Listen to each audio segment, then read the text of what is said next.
समान अध्ययन GK GS one liner के अंतर्गत आप सभी मेरे साथ वन लाइनर तथ्यात्मक जानकारी और परीक्षा उपयोगी जानकारी जो एग्जाम में प्रश्न पूछे जाते हैं उन्हीं टॉपिक को हम ज़्यादा महत्व दे रहे हैं, उन्हीं को पहले हम पढ़ रहे हैं।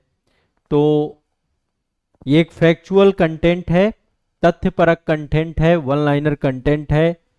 ये प्रारंभिक परीक्षा के लिए बहुत ही उपयोगी है। प्रीलिम्स में जो क्वेश्चन बार बार पूछे जाते हैं उन्हीं क्वेश्चंस को मैं यहाँ पे ज़्यादा प्राथमिकता दे रहा हूँ। तो इसमें समान अध्ययन के लगभग सभी महत्वपूर्ण सब्जेक्ट हैं। History, polity, geography, economy, environment, general science, ये सारे सब्जेक्ट यहाँ पर हम लोग लेकर चल रहे हैं। चलिए आगे बढ़ते हैं।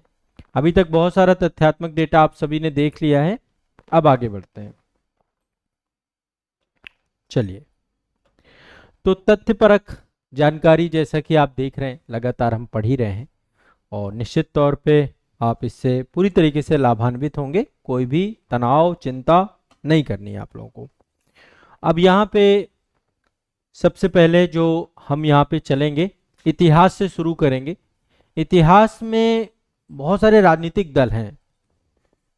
जिन राजनीतिक दलों से क्वेश्चन पूछ लेता है, तीन चार चीजें पूछी जाती हैं कि कोई राजनीतिक दल जो स्वतंत्रता संघर्ष के दौरान था या इसके अलावा भी, तो राजनीतिक दल कब उसका गठन हुआ और उसके संस्थापक कौन है। संस्थापक और इससे कालानुक्रम भी प्रश्न में पूछे जाते हैं, कालानुक्रम भी पूछ लेता है, तो आपको पता होना चाहिए। जैसे एग्जाम्पल के तौर पे भारतीय राष्ट्रीय कांग्रेस हो गया, हिंदू महासभा हो गया, या भारतीय कम्युनिस्ट पार्टी कब बनी, है ना, कांग्रेस, समाजवादी पार्टी, या अन्य बहुत सारी पार्टियां हैं हमारी। इससे यूपीएससी तक में क्वेश्चन पूछा गया है ना।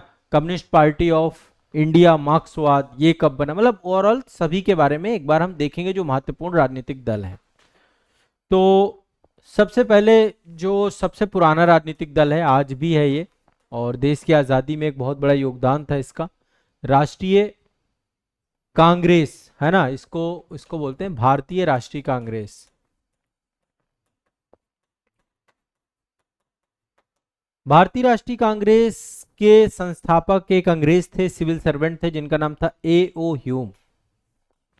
ए.ओ. ह्यूम 1985 एडी में इन्होंने भारतीय राष्ट्रीय कांग्रेस की स्थापना की। ठीक है। इसके बाद हिंदू महासभा, हिंदू महासभा 1915 में बनी मदन मोहन मालवीय के द्वारा।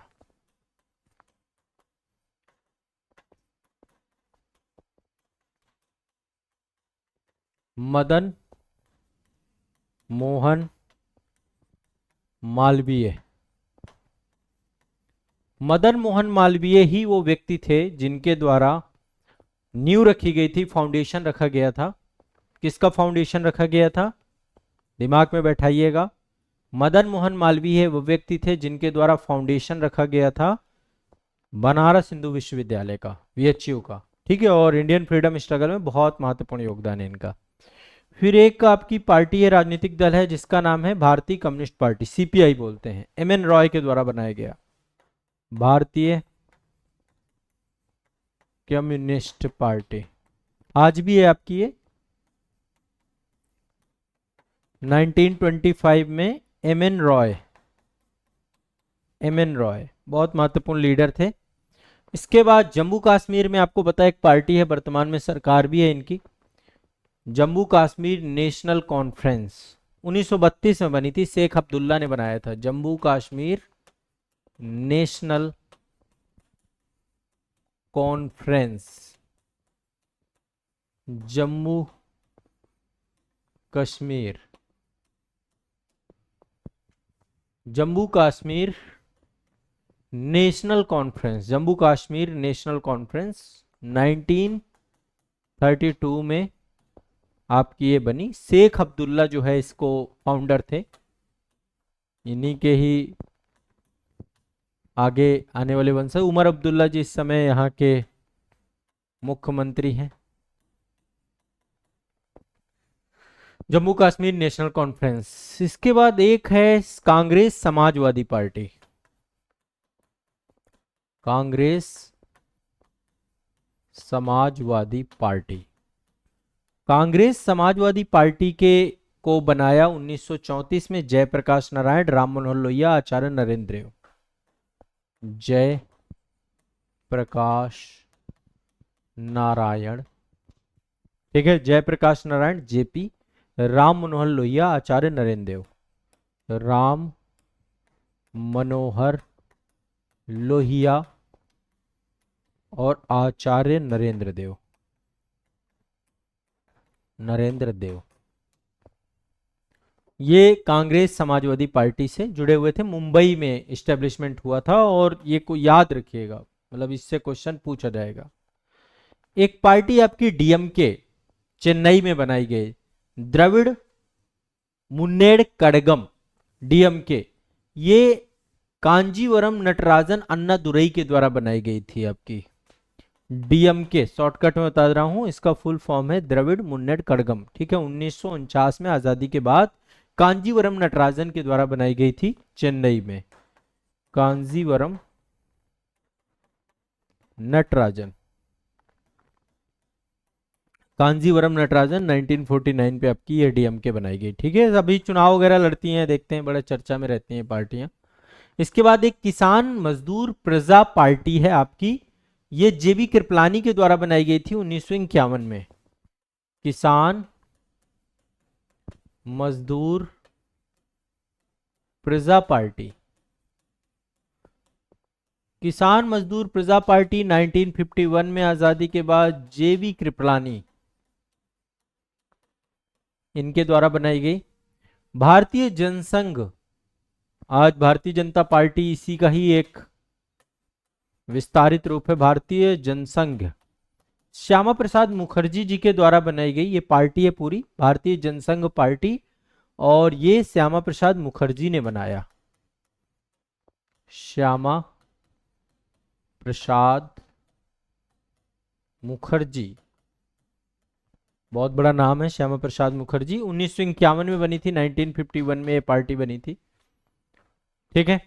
इसके बाद एक पार्टी है प्रजा सोशलिस्ट पार्टी, जेपी की बनाई हुई प्रजा सोशलिस्ट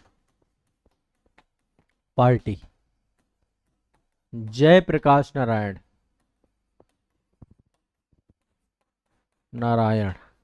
जेपी के द्वारा बनाया गया, जयप्रकाश नारायण के द्वारा। प्रजा सोशलिस्ट पार्टी कब बनाई गई? 1952 में, 1952 में।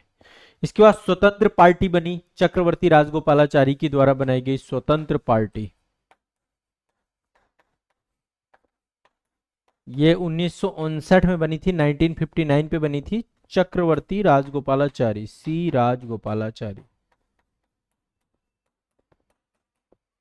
राजगोपालाचारी की पार्टी है स्वतंत्र पार्टी। किसान मजदूर प्रजा पार्टी 1951 में, जेपी कृपलानी, भारतीय जनसंघ श्यामा प्रसाद मुखर्जी, प्रजा सोशलिस्ट, सब ये याद करते जाइए साथ साथ में।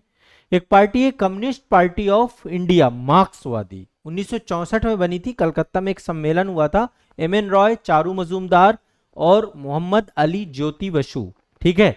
और एक जो है नंबूदरीपाद थे, नंबूदरीपाद, ठीक है। तो सीपीआईएम बोलते हैं इसको, भारतीय कम्युनिस्ट पार्टी मार्क्सवादी, भारतीय कम्युनिस्ट पार्टी ऑफ इंडिया भी बोलते हैं, communist party of India, CPIM मार्क्सवादी।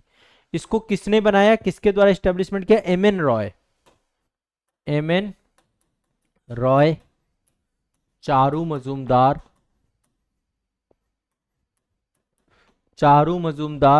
और मोहम्मद अली जोली बसु, मोहम्मद अली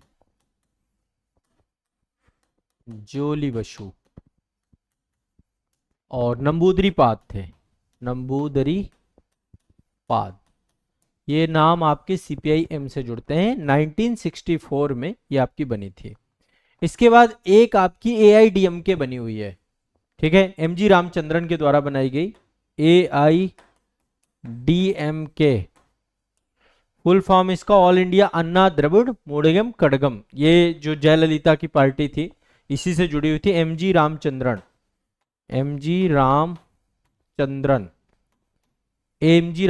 और आपको पता है जेपी के द्वारा जनता पार्टी बनाई गई थी, जनता पार्टी जयप्रकाश जी के द्वारा बनाई गई, जयप्रकाश। बाद में ये चुनाव भी जीती, मोरारजी देसाई बने पीएम। नारायण। ठीक है, तो ये कुछ आपको ध्यान में रखना है, कुछ राजनीतिक पार्टियां हैं, इनसे प्रश्न पूछे जा चुके हैं, आप लोगों को अपने दिमाग में बैठा के चलना है, इनसे क्वेश्चन पूछे जाते हैं। ठीक है, तो अपने दिमाग में रखेंगे तो ज़्यादा अच्छा है। चलिए कुछ पॉलिटी से जुड़ जाते हैं, पॉलिटी से कुछ महत्वपूर्ण सब्जेक्ट उठा लेते हैं। मैं चाह रहा हूँ कुछ आर्टिकल्स हैं, इंपॉर्टेंट आर्टिकल्स एक बार आपके दिमाग में बैठ जाएं। अभी तक काफ़ी आर्टिकल्स मैं बता चुका हूँ, कुछ आगे आर्टिकल हम लोग देखते हैं। एक है 368 संविधान संशोधन भाग 20। संविधान संशोधन 360, तीन आर्टिकल याद रखिएगा, 360, 356 और 352। ये वित्तीय आपातकाल है, आपातकाल संविधान के अनुच्छेद देख रहे हैं। ठीक है, रफली आपको याद रहना चाहिए। ये है राष्ट्रपति शासन, शासन, और ये है आपका राष्ट्रीय आपात, राष्ट्रीय आपात। ये तीनों ही आपके जो है आपके ये 366 से 352 ये आपके जो है आपातकालीन राष्ट्रपति की शक्तियां हैं, आपातकालीन शक्तियां हैं राष्ट्रपति की। तीनों आपको याद रखना है, तीनों से प्रश्न कभी भी पूछता है, आपके दिमाग में रहना चाहिए ये, और इम्पॉर्टेंट है ये, मतलब आप ये समझ लीजिए मोस्ट इम्पॉर्टेंट है, इससे क्वेश्चन बनता है। इसके बाद ये तो तीनों आपको याद ही होंगे, रफली बच्चों को याद रहते हैं। एक है 350 ए और 350 बी, ये आपका राजभाषा से जुड़ा हुआ है, 350 ए और बी का खा। ये आपका जुड़ा हुआ है कि जितने भी बच्चे हैं, है ना, प्राथमिक स्तर की जो शिक्षा उन्हें मिल जाएगी मातृभाषा में दी जाएगी। तो ये तो आपका मातृभाषा में शिक्षा से जुड़ा हुआ है, मातृभाषा में शिक्षा, प्राथमिक स्तर। देखिए मैं इंपॉर्टेंट ले रहा हूं, मैं सारे नहीं आ बता रहा हूं, जो इंपॉर्टेंट है। प्राथमिक शिक्षा मातृभाषा में दी जाएगी, उसके बारे में जानकारी है 350 ए में। 350 बी में भाषाई अल्पसंख्यक वर्गों के लिए विशेष प्राधिकारी बनाए जाएंगे, भाषाई अल्पसंख्यक के लिए विशेष प्राधिकारी,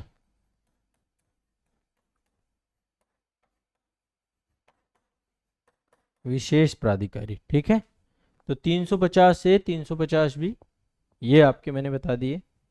अब आगे चलते हैं, अगला जो है आपका 340, 340, 343, 340 जो आपका है ये पिछड़े वर्ग के, मतलब इनके लिए, पिछड़े वर्ग के लिए जो है, पिछड़े वर्ग जितने भी हैं इनके लिए एक आयोग बनाया जाएगा, पिछड़े वर्गों के अन्वेषण के लिए, अन्वेषण के लिए आयोग, एक आयोग, कमेटी का गठन, ये सब चीजें राष्ट्रपति के द्वारा की जाती हैं। 343 राजभाषा से जुड़ा हुआ, ये भी संघ की राजभाषा हिंदी, मतलब राजभाषा मतलब एक तरीके से कामकाज की भाषा। हमारे यहाँ राष्ट्रभाषा का कॉन्सेप्ट नहीं, कामकाज की भाषा का कॉन्सेप्ट है। तो राजभाषा यानी ऑफिशियल लैंग्वेज हिंदी है और लिपि देवनागरी है, ये 343 में कहा गया है, देवनागरी। पर शुरुआत में 15 वर्षों के लिए इंग्लिश को रखा गया था, लेकिन अभी भी वो इंग्लिश कंटिन्यू है जितने भी ऑफिशियल कामकाज हैं अभी तक। तो यही 343 में ही ये कॉन्सेप्ट है आपका, सारी चीजें बताई गई हैं। 344 इसमें राजभाषा आयोग की बात हुई है, राजभाषा के लिए कमीशन, राजभाषा आयोग, ये सब चीजें फाउंडेशन बैच में डिटेल से पढ़ाई जाती हैं। यहाँ पे मैं आपको जनरली फैक्चुअल तथ्यात्मक जानकारी दे रहा हूँ, यह आपके दिमाग में बैठ जाना चाहिए। इसके अलावा देखो ये वाले आर्टिकल्स मैं बता चुका हूँ। 330 लोकसभा में अनुसूचित जाति अनुसूचित जनजाति के सीटों का आरक्षण, 330 लोकसभा में SC ST आरक्षण। ठीक है, 331, 332, 333, 332 जो है विधानसभा के में SC ST का आरक्षण है, और 330 है लोकसभा में एंग्लो इंडियन की 2 सीटें थीं, अब ये आपका समाप्त कर दिया गया है 105वां संविधान संशोधन करके। 333 आपका विधानसभा में SC ST रिजर्वेशन, नहीं एंग्लो इंडियन, माफ करिएगा, विधानसभा में एंग्लो इंडियन की 1 सीट थी आपकी रिजर्व, वो भी खत्म हो गई है। विधानसभा में एंग्लो इंडियन 1 सीट, ये भी आपकी खत्म हो गई। ठीक है, तो ये आर्टिकल अभी दिमाग के में याद कर लीजिए, मैच द फॉलोइंग कुछ भी आएगा, अभी आर्टिकल्स हम सारे देख लेंगे, इंपॉर्टेंट आर्टिकल सारे देख लेंगे, बिल्कुल टेंशन नहीं लेना, काफी आर्टिकल्स आपके हो गए हैं, आराम से चीजों को करते जाना है। थोड़ा सा आ जाते हैं हम अब साइंस की तरफ। साइंस में अब हम देखेंगे कुछ प्रमुख रोग। देखिए, एक रोग होता है bubble baby syndrome, bubble baby syndrome. Bubble baby syndrome एक तरीके का बच्चे के लिए एक अनुवांशिक बीमारी है, जेनेटिक बीमारी है, जिसमें बच्चे का जो इम्यून सिस्टम है वो बहुत कमजोर हो जाता है, बहुत निष्प्रभावी हो जाता है। देखिए, इम्यून सिस्टम हमारे शरीर के अंदर है, जो बाहर से आने वाले जितने भी जो वायरस हैं उन सबको जो है वो प्रोटेक्ट करता है, उससे हमारी बॉडी को कोई भी संक्रमण होता है बॉडी के अंदर, चाहे वो किसी वायरस के द्वारा हो या किसी जीवाणु के द्वारा हो, बैक्टीरिया के द्वारा हो, वो सबको प्रोटेक्ट करता है इम्यून सिस्टम। अब मान लीजिए हमारे बॉडी में इम्यून सिस्टम ना हो, तब तो हमें एक बाहरी इम्यून सिस्टम को बनाना पड़ेगा ताकि हम बचें। अभी आप देखते हो ना, हम खाते भी है ना, एंटीबायोटिक वगैरह भी खाते हैं, यदि शरीर में संक्रमण बढ़ गया तो फिर डॉक्टर हमें एंटीबायोटिक देता है। तो कई सारे बच्चे ऐसे होते हैं जिनमें आनुवांशिक तौर पे प्रतिरोधक तंत्र या तो नहीं होता है या तो बिल्कुल निष्प्रभावी होता है। अब ऐसे बच्चों को संक्रमण होगा, वो तो देखिए जनरल सी चीज है, बीमारी कोई ना कोई आएगी। अब यदि इनका इलाज ना किया जाए तो बहुत कम उम्र में इनकी मौत हो जाती है विभिन्न संक्रमण से। तो इनको क्या किया जाता है, एक आर्टिफिशियल संक्रमण एक तरीके से, मतलब इन बच्चों को ऐसे रखा जाता है जिसके चारों तरफ एक इम्यून सिस्टम जैसा रहे। ठीक है, इम्यून सिस्टम रखे, थोड़ा सा आइसोलेट रखा जाता है। तो आसानी से समझिएगा, जैसे लाइक एक बबल में रखा जाता है, बबल, वो बबल किस चीज का होता है, इम्यूनिटी का, आइसोलेशन का। तो इसको जो है इसीलिए बबल बेबी सिंड्रोम कहा जाता है। ठीक है, ताकि उनके जो प्रतिरक्षा तंत्र है तो उनको क्या कहते हैं, कृत्रिम वातावरण में रखते हैं, रोगाणु मुक्त वातावरण में रखते हैं, पूरी रूप से अलग थलग रखा जाता है, आइसोलेट रखा जाता है ताकि उनको बचाया जा सके। तो विभिन्न उनकी प्रतिरक्षा प्रणाली को जो है बेहतर करने के लिए जो आपके बच्चे होते हैं बीमारी से ग्रस्त, संक्रमण से बचाने के लिए उनको अलग थलग रखा जाता है। इसी को हम बबल बेबी सिंड्रोम कहते हैं। बबल बेबी सिंड्रोम समझ में आ गया। बबल बेबी सिंड्रोम को गंभीर रूप से एक तंत्रिका तंत्र की बीमारी या प्रतिरक्षा प्रणाली के तहत जाना जाता है, एक आनुवांशिक विकार के तौर पे इसको जाना जाता है। इससे जानलेवा समस्याएं बहुत सारी हो जाती हैं। ठीक है, प्राथमिक प्रतिरक्षा तंत्र की कमी के तौर पे इसको रखा जाता है।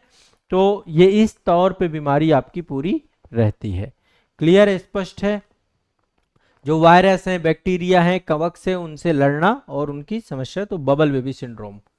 क्लियर है, स्पष्ट है। एक बीमारी तो आपको बबल मतलब एक तरीके की आनुवांशिक समस्या यदि आपसे क्वेश्चन पूछता है। इसके बाद देखो और बहुत सारी बीमारियां हैं, कुछ आपकी प्रदूषण से जुड़ी हुई बीमारियां, जैसे मिनीमाता, मिनीमाता, मिनीमाता रोग। मिनीमाता बीमारी पारा की कमी से होती है, पारा अधिक हो जाता है, माफ करिएगा, पारा की अधिकता से, पारा के कारण होती है ये। मिनीमाता की खाड़ी जापान में है आपकी, है ना, जापान में मिनीमाता की खाड़ी में, वहां पे औद्योगिक कचरा बड़े स्तर पे पहुंचा और वहां पे पारे की अधिकता हो गई, तो बहुत सारी मछलियों में संक्रमण पारे का फैला। लोगों ने मछलियां को जब खाया तो खाने के बाद फिर ये बीमारी लोगों तक पहुंच गई और मिनीमाता बीमारी के तौर पे। इससे क्या होता है, शरीर के बहुत सारे अंग काम करना बंद कर देते हैं, ओंठ हो गया, जीभ हो गया, जो हमारे सेंसेस हैं, हमें मतलब बहरापन होने लग जाता है, आंखों में धुंधलापन होने लग जाता है, मानसिक असंतुलन, तंत्रिका तंत्र को इफेक्ट करता है पूरी तरीके से। तो पारा के कारण से मिनीमाता रोग होता है। एक रोग होता है आपका इटाई, इटाई कैडमियम के, इटाई, इटाई, इटाई इटाई रोग आपका कैडमियम के कारण होता है, कैडमियम, कैडमियम के कारण इटाई इटाई रोग होता है आपका, कैडमियम प्रदूषक के कारण से। इससे जो हमारी हड्डियां हैं, जोड़ों के दर्द की बीमारी के तौर पे हम इसको देखते हैं, ठीक है। एक आपका बबल बेबी सिंड्रोम होता है, एक आपका ब्लू बेबी सिंड्रोम होता है। जब बॉडी पानी में नाइट्रेट की अधिकता हो जाती है तो ब्लू बेबी सिंड्रोम हो जाता है।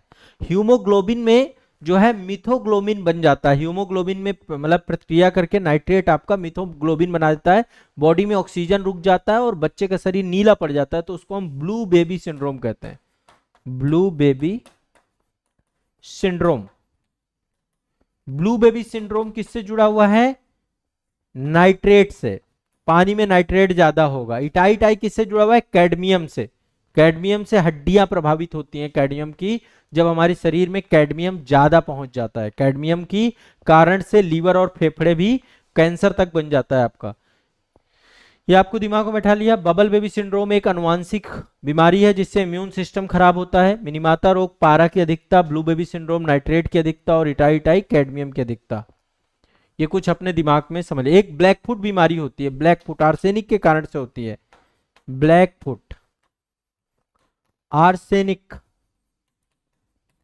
आर्सेनिक की अधिकता के कारण से ब्लैक फुट बीमारी होती है।